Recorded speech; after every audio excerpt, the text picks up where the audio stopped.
Voulez-vous connaître le fonctionnement du système judiciaire pénal brésilien ? Au Brésil, la justice pénale et le ministère public agissent en conformité avec la Constitution, les traités et les lois, en faveur de la mise en application du droit pénal et de la protection des droits fondamentaux des accusés, des victimes et des autres citoyens. Ils travaillent également en coopération avec d'autres pays, en contribuant au respect des droits de l'homme et à l'accès à la justice au Brésil et à l'étranger. Le pouvoir judiciaire au Brésil est organisé en juridictions spécialisées, de la même manière que l'État fédéral. Il comprend les juges de droit au niveau des différents États et des juges fédéraux au niveau de la justice de l'Union. Au sommet du pouvoir se trouve la Cour suprême, instance protectrice de la Constitution brésilienne. Le pouvoir judiciaire comporte également 4 autres tribunaux supérieurs, à savoir la Cour supérieure de justice et les cours supérieures électorales, du travail et militaire. Il convient de rappeler que le ministère public n'appartient pas au pouvoir judiciaire ni au pouvoir législatif et exécutif. Il s'agit d'une institution autonome, essentielle à l'exercice de la justice au Brésil. Le ministère public brésilien se compose du ministère public de l'Union et des ministères publics des différents États. Le ministère public de l'Union contient 4 branches, les ministères publics fédéral, du travail, militaire et du district fédéral et des territoires. Il y a également le ministère public devant la Cour des comptes de l'Union. À la tête du ministère public de l'Union se trouve le procureur général de la République, avec attribution auprès de la Cour suprême, de la Cour supérieure de justice et de la Cour suprême électorale.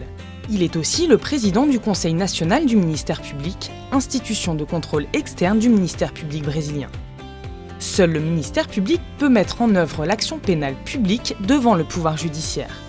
Passons en revue comment le ministère public s'engage dans la lutte contre le crime organisé, la corruption et d'autres infractions. On peut identifier 2 étapes dans la procédure pénale brésilienne, l'enquête criminelle et la poursuite pénale. Pour commencer, les plaintes sont déposées auprès de la police ou du ministère public, qui mène des enquêtes formelles, individuellement ou en collaboration, toujours sous la supervision du parquet. Les juges n'ont pas de pouvoir d'investigation au Brésil. L'enquête n'est pas contradictoire, bien que les droits de la défense soient garantis. Il faut souligner que lors des enquêtes, les demandes de délivrance de mandat d'arrêt, de perquisition, d'écoute et de levée de secret faites par le ministère public doivent être soumises à l'examen d'un juge en conformité avec la Constitution brésilienne. À la fin de l'enquête, le parquet peut classer l'affaire sans suite, mettre en place des recherches complémentaires ou remettre l'affaire à la police pour obtenir des informations supplémentaires. Le ministère public peut également négocier avec la défense des accords de collaboration pour réduire la peine ou accorder d'autres avantages en échange d'informations, de la remise de l'objet de l'infraction ou d'autres obligations.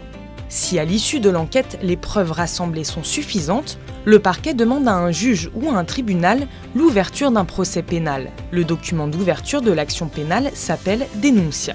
Dès le début de l'action pénale, le système accusatoire se met en place et la remise des preuves incombe aux parties du procès. Les jugements des actions pénales sont publics et rendus par un juge siégeant seul, dans le cadre d'un procès juste et équitable, selon la Constitution, la Convention américaine des droits de l'homme et le pacte international relatif aux droits civils et politiques. Toutes les personnes ont le droit de se faire assister par des avocats privés ou des avocats commis d'office par l'État. Au Brésil, il y a aussi le tribunal du jury, composé de 7 citoyens ordinaires et présidé par un juge.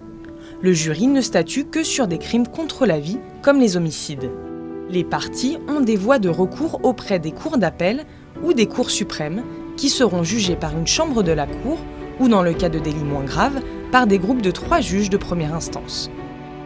Certains représentants de l'autorité, comme les maires, les ministres et les parlementaires, disposent de prérogatives pour être jugés devant les cours de 2e ou 3e instance, selon la Constitution brésilienne. Un autre rôle joué par le ministère public est celui du contrôle externe de l'activité policière. Il surveille le travail de la police en ce qui concerne la prévention et la poursuite des crimes, et le respect des droits fondamentaux des suspects et des victimes. Au-delà du domaine pénal, le ministère public brésilien dispose aussi de larges attributions dans le domaine civil. Ce rôle est joué surtout au travers de la lutte contre la corruption, y compris hors de la sphère pénale, avec une attention particulière portée aux délits commis au sein de la fonction publique, une particularité du droit brésilien. Dans ce cas, il agit pour éviter que les fonds publics ne soient détournés dans les domaines de la santé, de l'éducation et des transports, ainsi que pour récupérer des fonds détournés. Pour conclure cette présentation de la justice pénale brésilienne, il convient de souligner quelques initiatives menées par le ministère public fédéral sur plusieurs fronts. Actions de lutte contre le crime organisé telles que le trafic de drogue, d'êtres humains et d'armes, les crimes contre l'environnement, les cybercrimes, le blanchiment d'argent, la récupération de biens d'origine illicite, les perquisitions, la surveillance et les écoutes téléphoniques. Concernant l'entraide judiciaire internationale, le ministère public fédéral agit également pour obtenir des preuves, rapatrier des avoirs et arrêter des fugitifs à des fins d'extradition. Pour en savoir plus, consultez le site www.mpf.mp.br.